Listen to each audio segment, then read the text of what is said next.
They're talking about all things money, so keep sending in those questions right there. So we have these big bills. We want to pay them down as much as we can. Where do we find extra money? I know we talked about maybe getting rid of streaming services, but Janae, what are some other things that you got rid of when you were trying to tackle your debt?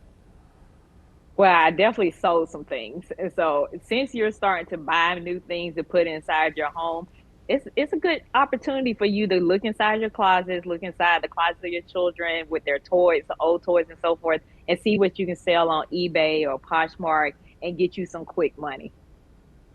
What's something that you skip buying these days still? What do I skip buying these days still? I still don't buy like clothes at a store. I don't know the last time I've been at the mall. So I'm not trying to say no to malls or anything. I just don't go to the malls. Now I will go to the Target in a minute to get my children's stuff, but it's usually like $6 or $7 or under. Like my kids are just like, why are you doing this? But it's just like, I'm not spending a lot of money on clothes because I want to take you all across the ocean to places like Barcelona and Europe. So we're going to just, sacrifice here with the clothes. It's not that important to me. Make those memories instead of more stuff. I like that. Yes. Nathan, what's something that you sacrifice to save money? Well, what I try to do is be intentional with my spending. I'm going to circle back to some credit card options. A lot of times it's like you might have a card that earns rewards by like cash back, let's say, by making specific purchases. You have a grocery card, use the grocery card for the groceries and pay those off. So you're not paying interest, you're reaping the rewards, and that's a little extra money that could go towards future purchases. Sometimes it's things like we talked about canceling streaming services. Well, maybe you have a credit card that offers a free subscription to one of those, or gives you things like free Dash Pass for free delivery with DoorDash. Look for things like that, because a lot of times those options are there and we just don't realize we have them. Review your cardholder agreements, look at the things you've already signed up for, figure out what, if you don't need it, cut it out, but maybe there's a way to retain some of those things and save money in the process. So those are the benefits of some credit cards, but Nathan, is there ever a time when you should close a credit card?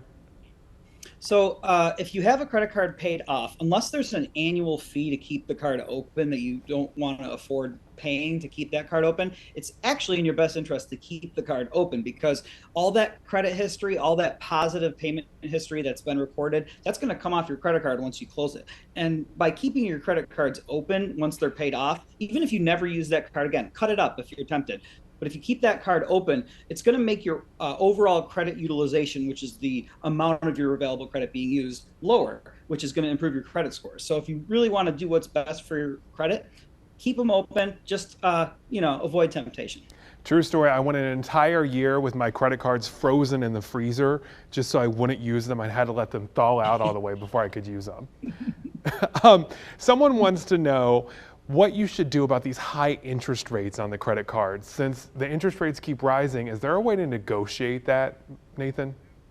Yeah, so there's never a guarantee, like if you call, you can negotiate it. But if you've been a good, responsible cardholder, it's worth asking. You can call the number right on the back of your card, or sometimes you can contact through the website or the online portal through the app. Ask the questions.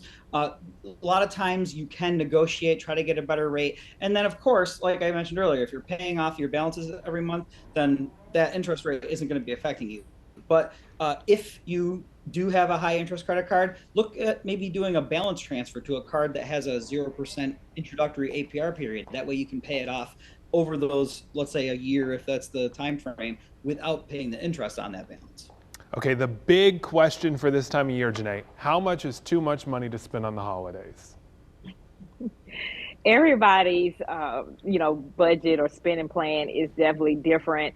I would say, if you're reaching to the point of $1,000 that you're spending over a month and a half, it gets to be a little bit too much. And what helps people understand exactly how much they're really spending, every time you look at a gift that you're buying, ask yourself, how many hours at work do I have to work in order to get this gift? So if you make $18 an hour and you just bought a $50 gift, that's a lot of hours that you just work for that one gift. And so if you hate your job, you start to think a little bit different about the gifts you're buying. That is a great way to do it when you go out shopping, for sure. Nathan, real quick, what's your answer to that question? What was the question again? Sorry, I was so taken. I heard great. How much is too much to spend for the holidays? Yeah, so I think, obviously everybody's situation is going to be different, but I think, looking at taking advantage of the deals that are there. One thing that's different this year than a lot of years past is it used to be Black Friday, get those deals, you miss it, you snooze, you lose. Now the sales have started sooner, they're extending. We got things like Cyber Monday that just passed, and then there's end of year sales. Look for where you Yep. can Yep. save money that Shop maybe around for you sure. still check off that list, but save money and not overspend.